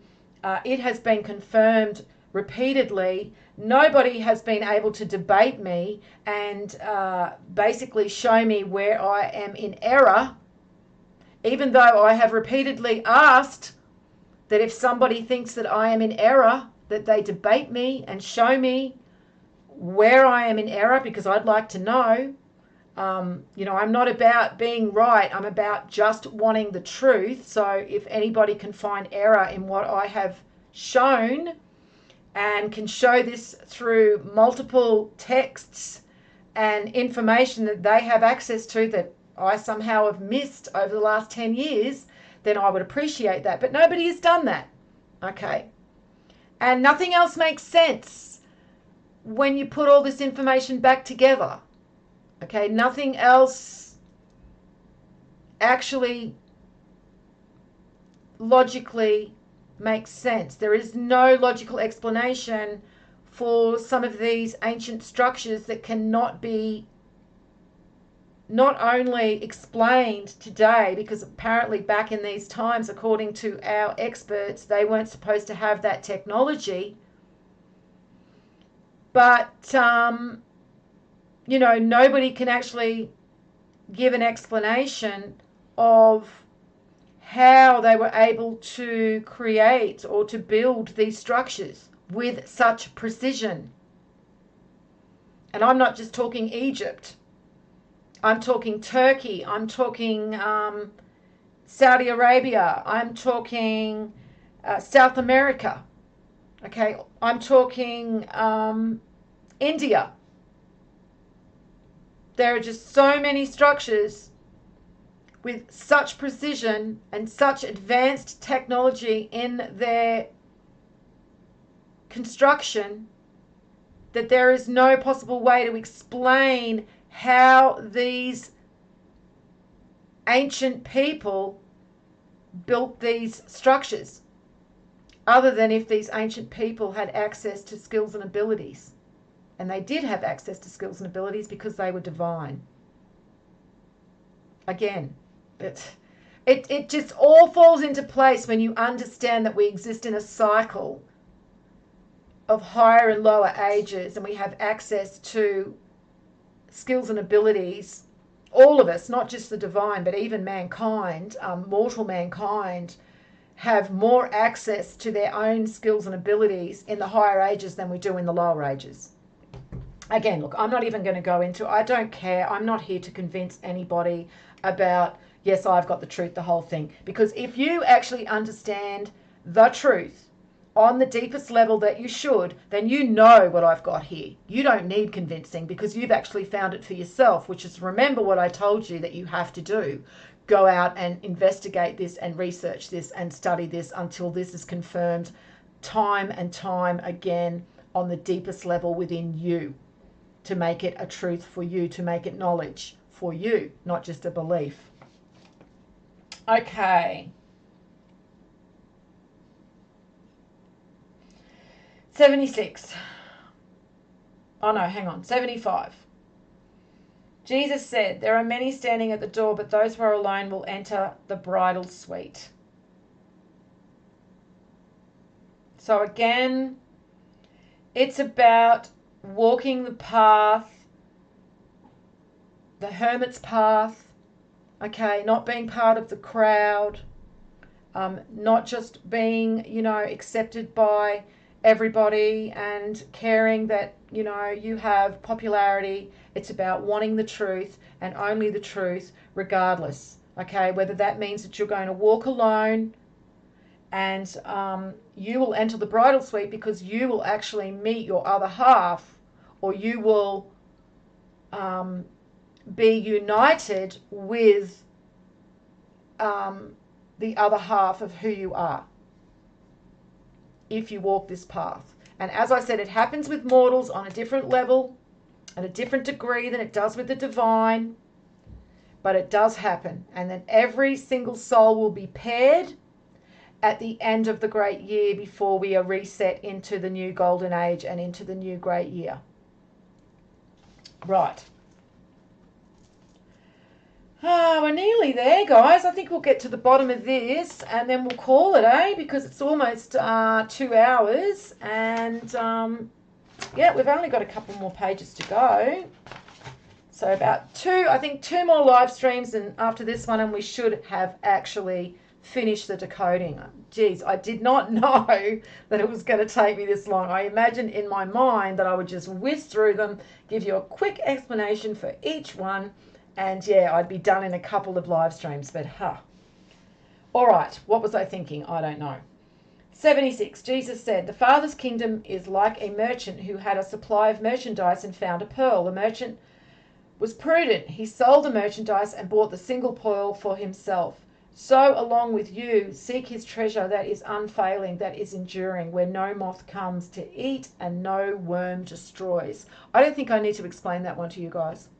Pretty sure you know the pearl is knowledge. The pearl is knowledge about your divine nature and your creator and your part in the grand scheme of everything. Your who you are, okay, in the grand scheme of everything. Because once you understand who you are as a divine soul, or that you do have a divine portion within you, okay, because there's only 288 divine souls, and as I said, we don't know who they are, but we've all got a portion of divinity within us. And when you understand that on that level, and when you understand that you are a soul first and foremost, and you are part of your creator's experience and who your creator is, then you have grasped the pearl. You have drank from the cup of life. You are standing at the fountain. The well is full for you. Okay, so that's what it's about. That's the most important thing with all of this knowledge, is that you must find yourself beyond any doubt. You must understand who you are on that level. And as I've said before, when you understand yourself on that level, let me just make sure I mark down where we're up to, because I didn't do that last time and then I had to try and find it. When you understand who you are on that level, you will not fear death, okay? And when you don't fear death, they have no power over you. You have taken back your power from them. Okay, they can do whatever they want. They can lock you down. You know, they can, take away all of your privileges. They can make you exist in poverty. They can take your food away from you and make you go hungry. But it doesn't matter, because at the end of the day, you know that you are a soul first and foremost. So you don't fear death. They can never destroy your soul. They hate that. They so hate that. They so hate that they can never really win this war. They can win the battle. You know, they can win the battle. They can destroy your body. But they can never win the war. And they can never destroy your soul. And they can never take this knowledge from you. Once you know who you are, once you have possession of this knowledge, they can never take that from you. That is yours. That is your pearl and your gift. So as I said, guys, pay it forward, share it, share that gift, because you are in service to your creator when you do that. It's not about others. It's not about helping them. And most of them aren't, they aren't worthy of this knowledge anyway, and they aren't going to take you seriously, and they aren't going to take this seriously, but that doesn't matter, because it's about the motivation that is within you to continue to put this knowledge out there, because you're doing it for your Creator. You are basically speaking for your Creator. That's how we have to see it. We are his voice in these times when there is so much deceit and so much deception, and nobody is speaking for our Creator. Nobody is speaking these divine truths for our Creator. Be that person, be that soul that is speaking these divine truths. And as I said, don't do it to your inner circle, family and friends. It's just not worth it. Do make a difference where you think you can make a difference. Spread this truth. Be the light where you think you can maybe help some. I mean, I find the way I can maybe help people is by doing these videos. Feel free to do these videos. Again, be careful of doing them if you don't really know completely and fully what you are speaking about. I'm not saying don't do it until you have 10 years of research. I'm just saying understand your limits, and when you don't know something, don't just give opinion, because that does count towards the light within you. You don't want to be giving out false information, okay? You don't want it to be about pride. But if it's motivated from a place of truth and purity and just to help others, then do the best you can. And as I said, I find so doing these videos, that's one way that I can put this information out there. I do it because one, I am giving my Creator a voice, and I am allowing the flame to burn brighter. I'm adding fuel to the flame so the flame burns brighter.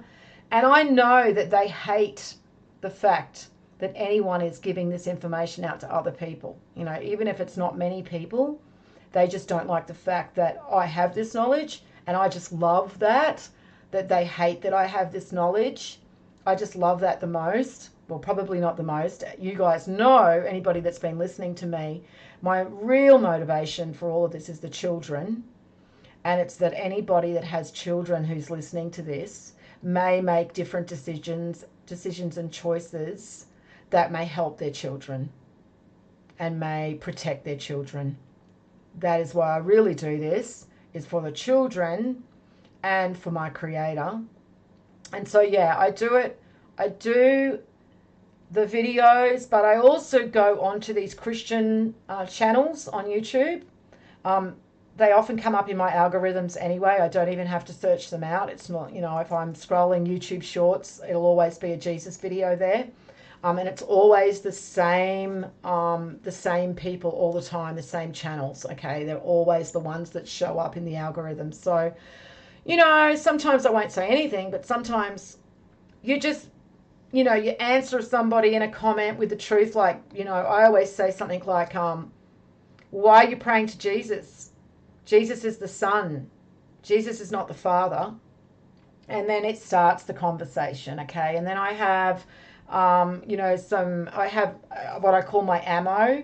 And so it's just a Word document full of all the different verses that I can give them. And, anybody wants some ammo, I can put it in Keepers of the Flame. Just let me know when I post this video in Keepers of the Flame. Just say, yeah, if you can post everything that you write to these Christians.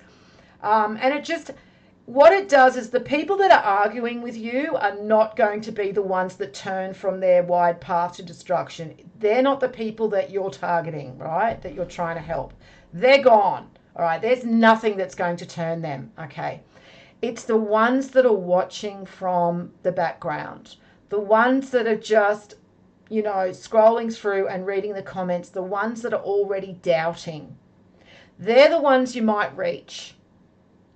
They're the ones you might enlighten. They're the ones that I am doing this, when I know it's not the one that I'm arguing with, the one that will write me War and Peace length, kind of replies. Forget about them. They're gone. You won't help them. It's the one that's watching the conversation that's already doubting. They're the one that you might, and you might only turn one person, who cares? That is going to count for something when the time comes.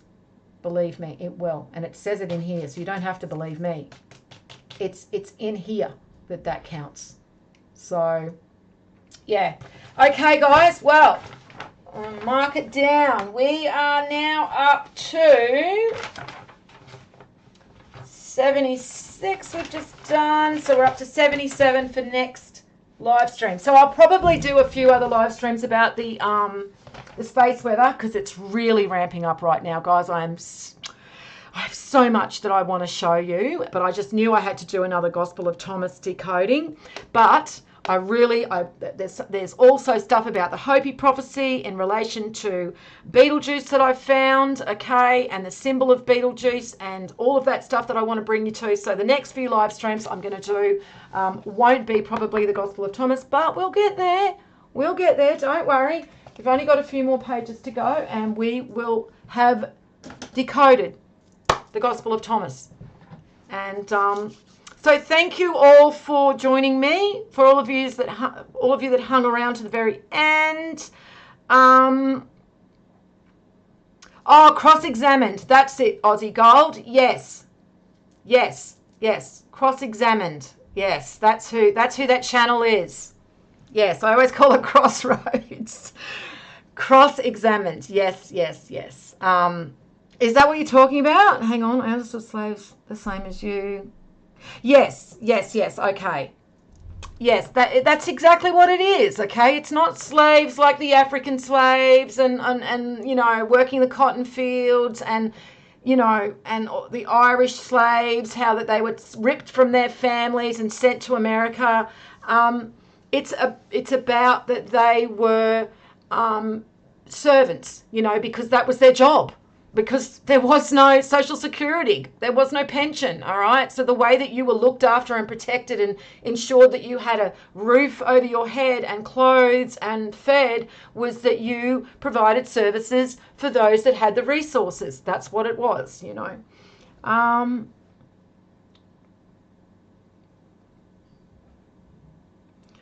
No, I don't think Gnostic courses are helpful. All you're doing is really just filling your head with white noise.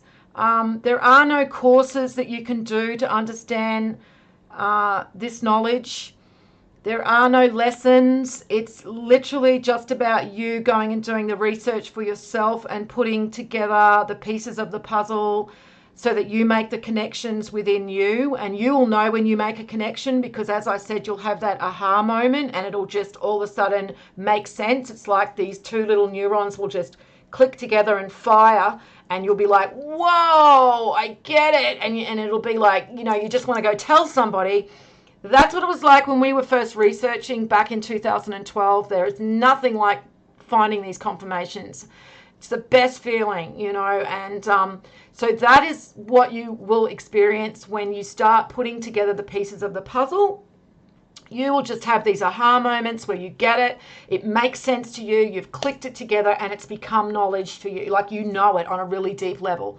And then you can move on to the next and the next and the next, and that's how you do it. It's like just connecting the dots and putting the pieces of the puzzle back together. And so you're trying to get the big picture and you're piecing back the puzzle bit by bit, and at first it's a bit hard because you've got a piece over here and a piece over here and a piece here, and you can't really see what the picture is. But as you put the puzzle together, the jigsaw puzzle, I'm using an analogy here, as you put the pieces, the picture becomes clearer and it gets easier to make the connections because you can see what's going to go there, you can see what's going to go there. So yeah, I would just trust in yourself. Don't worry about most people that claim to have knowledge about the Gnostics or the Gnostic Gospels. Are they studying Hermetics? Do they study the Kabbalah? Have they studied all of the other mythologies around the world from all the different cultures? What makes them an expert in Gnosticism if they've actually done no study in any of the other esoteric sciences or sacred sciences or theologies or mythologies? So it's when you're a student of this knowledge, it's not just I'm a student of Gnosticism. That's all I'm going to do is read the Gnostic texts and then try to interpret them by only reading the Gnostic texts. See, that's how you'll never actually understand what the Gnostic texts are, or the Bible scriptures mean, or any scriptures mean, because you have to actually have this broad... They're all different tools that you need to decode the scriptures. It's the way that it was occulted. Okay, they purposely separated everything like that so that we had to go and put it all back together, because it's for the worthy. Okay, knowledge is for the worthy. It's not just going to be handed to you on a silver platter. So you need to go and understand the Kabbalah tree of life. You need to go and understand archetypal symbolism, study the Rider-Waite tarot cards. The Rider-Waite tarot cards have pretty much put it all there for you very easily in one place. You know, study numerology. The numbers all mean something. The numbers are a language in themselves, you know. Study the Hebrew text, you know, the symbols and the Hebrew text and the meanings of the Hebrew letters. They are all very important, and it's why they are part of Kabbalah. You know, the Hermetic sciences are very important. You must know the 7 different universal principles. Otherwise, you're not going to understand all of the different, you know, parables and mythologies, because the mythologies have all got encoded truths as well.